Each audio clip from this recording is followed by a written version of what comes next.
Dans le secret de la nuit des cimetières, les prêtres vaudous d'Haïti enterrent leurs malades au pied de la croix de Baron Samedi, l'esprit des morts.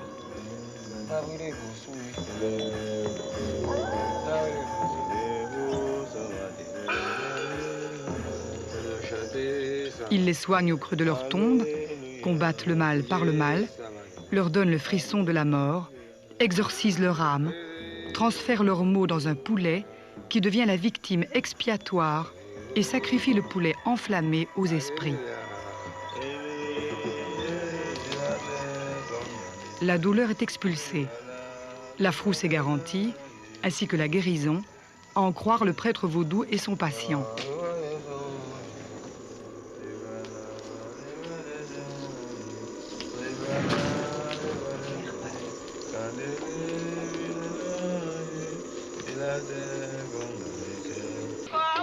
Nous débarquons en 1972 pour la première fois à Port-au-Prince. Étienne derrière sa caméra, moi avec mes interrogations. Nous rêvions de vivre l'expérience de l'intérieur. Mais par où commencer, si ce n'est en se faisant amis avec les petites commerçantes des bidonvilles? Puis, je les questionne sur le vaudou. L'air de rien, comme cela, mais avec à l'intérieur un petit serment. Peur de violer leur jardin secret. Le jour même, les voilà qui m'entraînent jusqu'au temple de leur papa, comme ils disent. Un prêtre vaudou de renom. Maître des initiés, j'ai besoin, je le sais, de ton savoir, inverser le chiffre des choses, répartir la moisson sans oublier un ouvrier et orphelin. Le Oungan Loulou m'invite le soir même à une cérémonie où les esprits prennent possession des adeptes. Les esprits vaudous, qu'on appelle mystère ou loa, sont ces passagers clandestins qui étaient descendus des navires négriers avec les esclaves. Ces esprits m'intriguent. Qu'est-ce que ces initiés peuvent bien ressentir quand ils tombent en transe et sont possédés? Je dois savoir.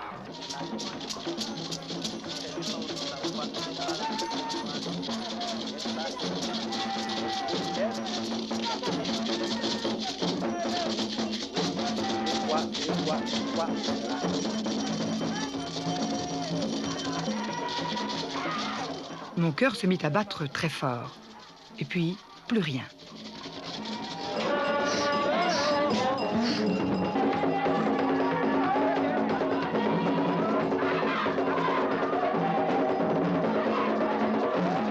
Je ne me souviens de rien.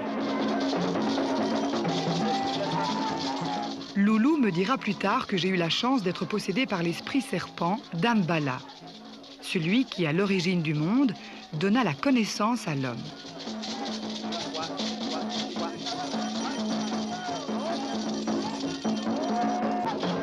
Quand je me réveille, je me sens dans un état de douce euphorie et de tranquillité intérieure. Si tu es mon initié, désormais, je ne pas les doigts de tes cachots. Qu'est-ce que c'est dans cette petite pièce que nous allons être enfermés. Des vévés sur le sol pour attirer les esprits.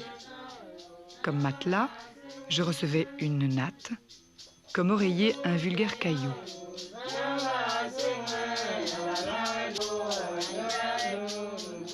Près de ma tête, des paquets et des jarres sacrées, prêtes à contenir une partie de mon âme.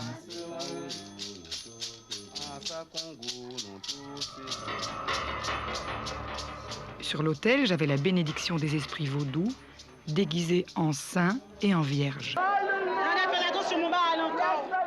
Loulou est inquiet. Jamais, au grand jamais, il n'a entendu parler d'une étrangère qui se fasse initier. Les anciennes craignent pour leurs secrets et n'hésitent pas à déclencher la bagarre. Le Oungan Loulou leur promet que je n'aurai droit à aucun traitement de faveur et nous fit promettre de ne pas révéler les secrets avant 15 ans. Nous avons tenu notre promesse. Les futurs initiés sont émus. Tout leur passé va mourir. Moi, je pense à mon mari, Étienne, qui filme derrière sa caméra. Vas-tu retrouver chez moi ce même regard confiant? Ne vas-tu pas perdre celle que tu crois connaître? Mais il est trop tard. J'avais déjà décidé de m'abandonner entre les mains du Oungan. On traîne toutes les 13 vers la pièce secrète, le Djevo, qui signifie la mort. Car l'initiation, outre un conditionnement, est aussi une mort symbolique. J'ai le sentiment d'être arraché à ma terre, de partir pour un long voyage dans l'inconnu.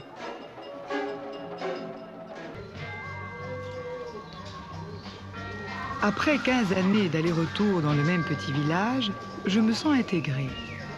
Bien décidée à connaître les aspects maléfiques du vaudou qui terrorise les villageois, et pendant mes activités innocentes et quotidiennes de ménagère, j'observe et écoute les récits de terreur.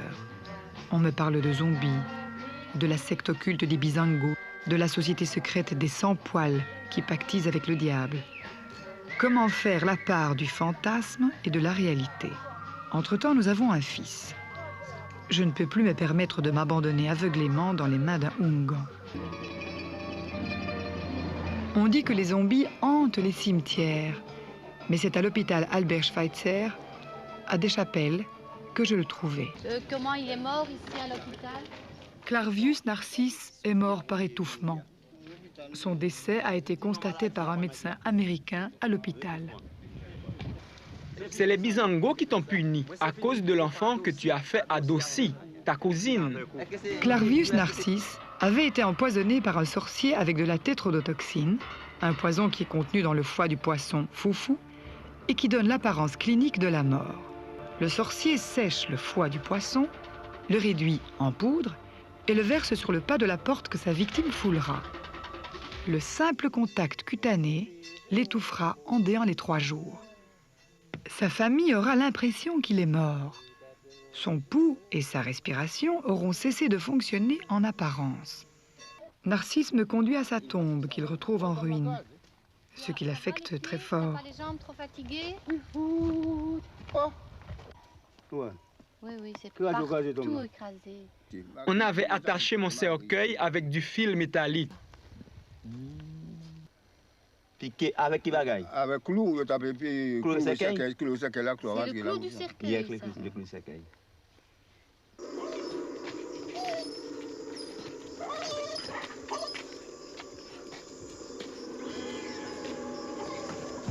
Le sorcier, appelé Bokor, doit se dépêcher de retirer sa victime de la tombe avant qu'elle ne manque d'oxygène. La victime, complètement traumatisée par son passage sous terre, se réveille dans un monde où il est persuadé qu'il est devenu un mort vivant. Et pour bien lui mettre cela dans la tête, le sorcier le bat, lui donne une drogue hallucinogène, le fait passer par de multiples cérémonies devant la croix de Baron Samedi, le maître des esprits de la mort.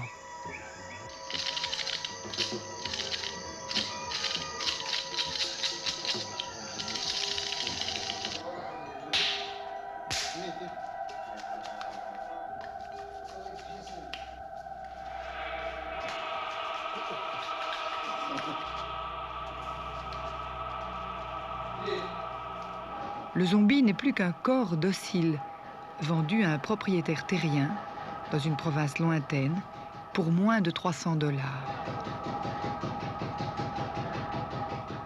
C'est ainsi que Clarvius Narcisse deviendra une ombre anonyme, dont la sueur imprégna les cannes à sucre.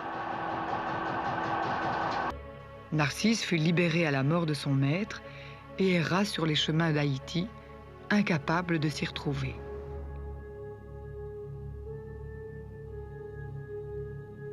De retour dans mon petit village, celui du Oungan Altesse, il me reste une question à éclaircir, la plus terrible.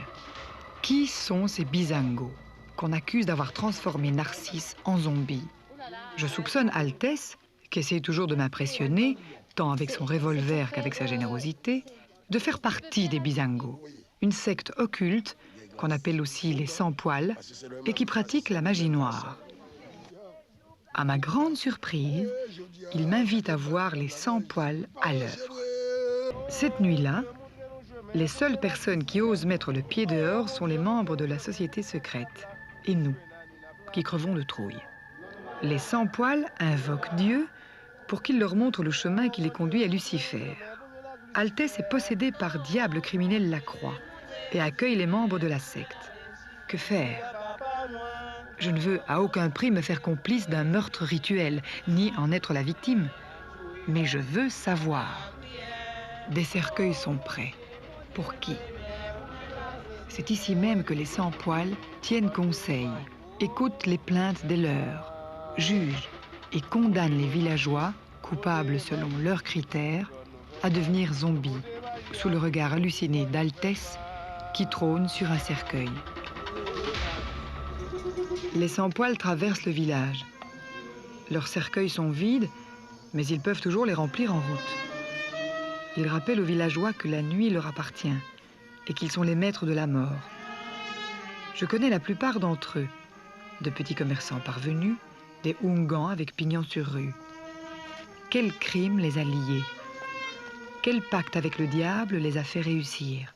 Le cimetière, la nuit et le sang rendent solidaires les membres de cette mafia qui n'offre d'alternative aux paysans que la soumission ou devenir zombie.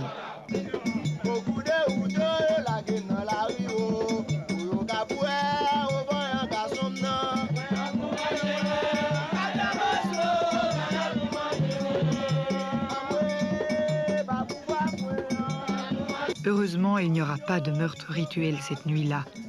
Pas devant nous, en tout cas. Plus tard dans la nuit, le Oungan Altesse fait amener un taureau pour un sacrifice.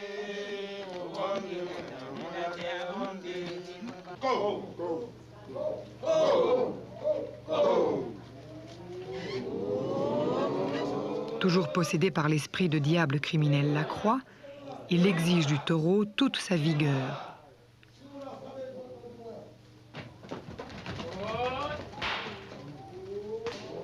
Naïvement, je veux répondre à son salut avec la main droite. Sacrilège.